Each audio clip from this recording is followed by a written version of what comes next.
where do you see blockchain getting to? You talked about having it as an infrastructure that people, work with in various different industries. But where do you see it feeding into education from a operational level, and then do you think this will become part of all courses or some courses, or so there's two questions in there? Yeah, well, interestingly, we've got quite a number of international parties, universities and colleges who have approached us and said, hey, we understand that you guys are one of the very few around the world who are focused on the business application, which is really what we're focused on. We're not interested in teaching people how to code. We're more interested in the strategy and the implications of how does this affect business? Because if you don't get the strategy right, there's no point coding up whatever that gadget or widget might be. It's not going to solve the problem.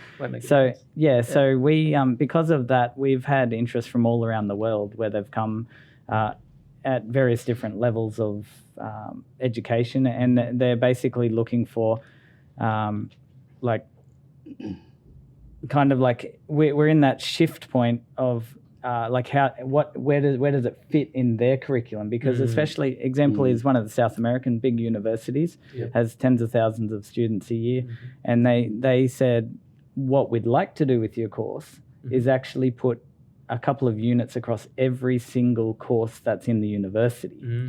Right now, for us, that's a monumental opportunity, but also for all the people who are in, because then they get the concept of blockchain. So it doesn't mean that they'll make a profession out of it. Doesn't mean they're going to be a blockchain expert or a strategist or anything like that. All it really means is now they have an understanding, and regardless if it's a fashion industry, if it's logistics, food, business in general, finance, literally every sector there, IT, the law, accounting, it all relates, because it's not specifically, it's a protocol level, but it has potential to disrupt many industries, not just one. So same education is the same, but how to utilize it? Well, the simple ones is, as I mentioned before, is even in basic credentialing and recognizing skills of people and being able to say, okay, you got this degree or you got this qualification, but in that you've got all these subset skills which maybe are hard to quantify as a degree. But then when you go to an employer, they want to know, do you actually have that skill? Not only do you, otherwise everyone's got that Photoshop degree from somebody else and they change the name and they're using someone else's identity, essentially. Well, Dr. Burns, here we are, right? But when you start looking into even industry sectors, and you might talk about mechanics, for example. Well, you have a diesel mechanic that can work on a forklift, but you have a diesel mechanic that's working on a D9 dozer in the mines. If that's the thing, I just made it up. I think it is. I think you're spot on. And so they might have the skill set of being able to use a spanner or a socket set or whatever. But when you talk about a socket that this round, maybe they don't. Maybe they have to have heavy lifting skills or whatever it might be. They have to be a certain size to pick the thing up, because the nut might be this round, right? So all of a sudden, that same skill set doesn't necessarily relate to different areas within the industry. However, you could quantify that and have it as almost like micro credentials, but having that credential written to the blockchain, so then it transfers across regardless of where you learn that skill.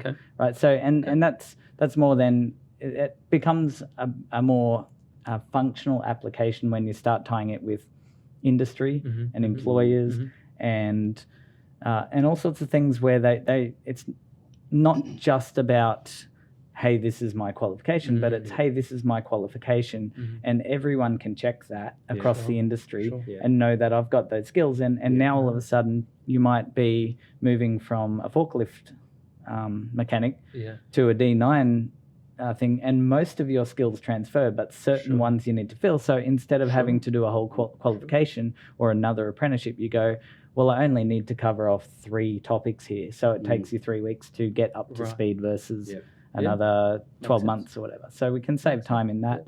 And that's, then there's also, there's millions of applications. The more I think about it, I'll be here all day. But just another one, for example, is on the international student market. I know for sure there's a lot of fraud happening around their application. So they have to have a certain amount of money, and their criminal histories and have to be clean and all sorts of stuff. They have to, sometimes it helps that they have, they have a certain track record. Well, a lot of this stuff gets photoshopped.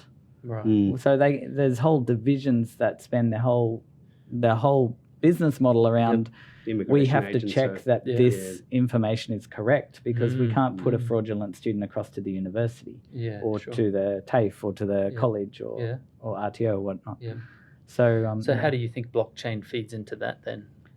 Well, then you come down to the KYC application, the Know Your Customer. Yeah. So now if you validate a customer, and this is now, it actually solves a much greater problem. But we've just got to look at, let's solve a little problem and then expand on it, rather than try and solve everything in one fell swoop. It's not going to work. Right. So when you've got Know Your Customer, you can then have identity on blockchain, and then again you could have the banks validate without providing details, but they could validate that you have enough funds in your account. Right. So they wouldn't need to print out a bank statement, which could have been photoshopped. They literally go request to validate that this person has $30,000 or whatever in their bank account, and the bank says we can confirm that, and that's the end of that.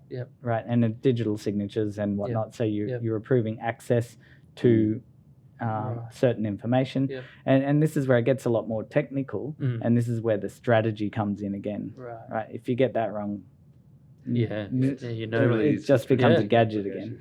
So like and this is just off the top of my head, you could go deep with, once you start exploring any industry sector, you all of a sudden find, wow, there's 5 or 6 uses there. And it's kind of the niche within the niche within the niche. And I think that's what's happening right now, is you're having millions of projects coming out solving all, like, a vast array of issues. But what will happen is it'll come then back to interoperability. So you're not siloing these opportunities.